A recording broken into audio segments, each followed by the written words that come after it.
we never have the vision to say we would have become artists and we would have become big producer. Okay. You understand? We more look on it and say, all right, cause Dave now. All right, so remember, sound system has stole up. Yeah. So in a studio now, our main source of boost towards that was Dave Kelly.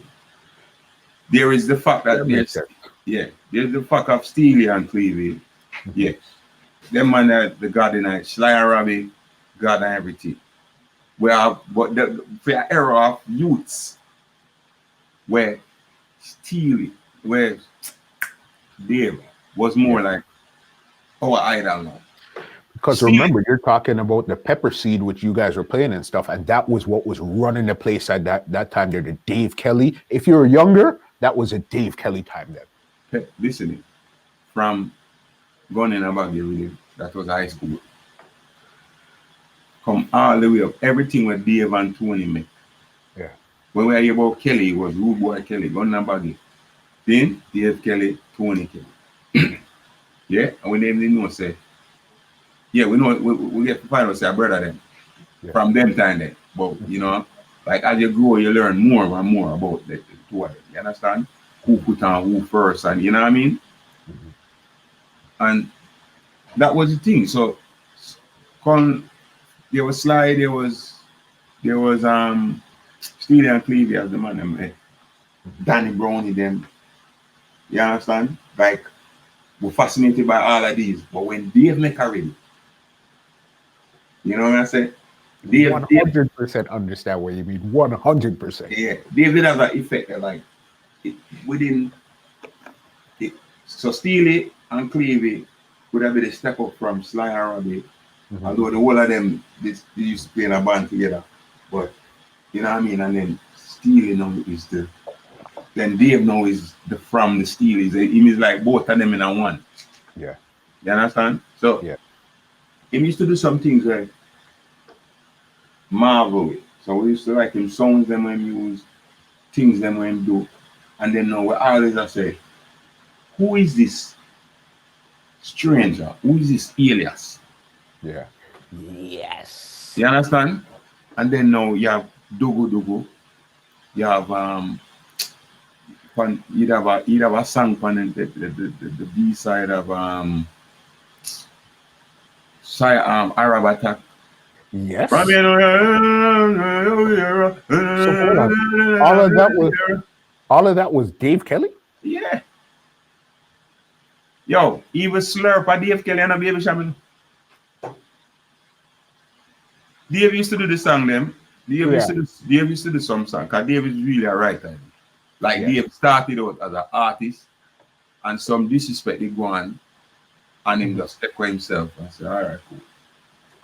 But he put pen to paper.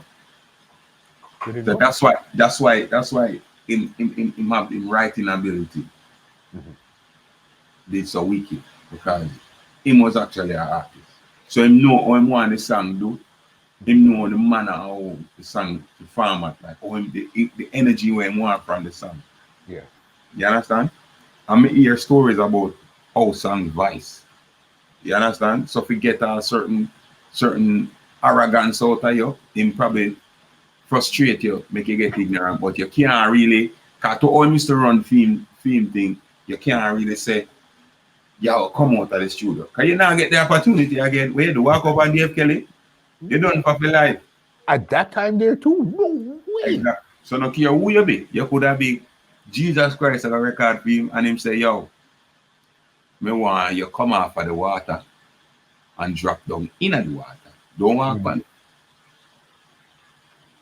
You try know say Jesus, you better walk in the water. In the water. Sink, wet up. Yeah. And you now get another chance again. Dave Kelly boss. You see me? So he used to get certain the man used to hold it and just like all right, we can't get vexed on him. Yo. You know what I mean? Yeah. And he come out of the song and him say, yeah. So him the one. You understand? So all of them songs there.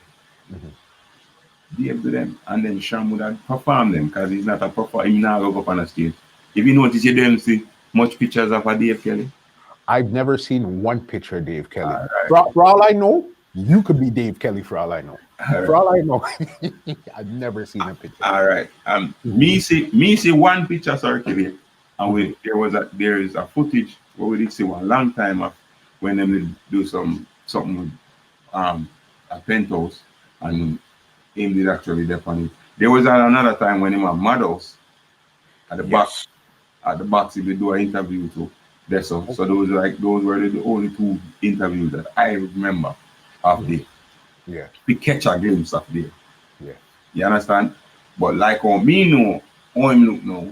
So when you say all that tone, you know, you match up and say yeah. Plus when that we start, when Ward actually go on with things now, when we used to go watch movies a lot at Carib, we used to buck up him and Sham.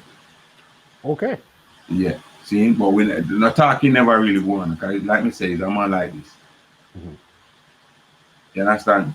So him and film girl, Shaman film girl, them there, would have see them, most of them there, boom. So when you spot them on the way out, spot them on the way in, spot them in at the theater.